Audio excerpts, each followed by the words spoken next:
Arvohlar orolidagi gapim esingdami? Men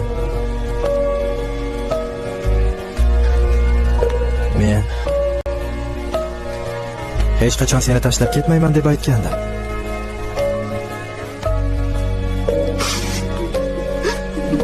Shunday ekan, bekordan bekorga o'zingni ayblama. Meni o'ylaganda o'zingga g'amxo'rlik qil. Bu meni senga so'nggi iltimosim.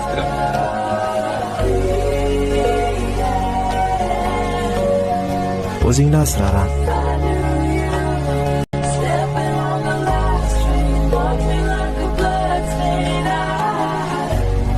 Aytgancha bu xabar 10 soniyadan keyin o'chib ketadi. Hazil bu. Har doim shu gapni aytgim kelgandi.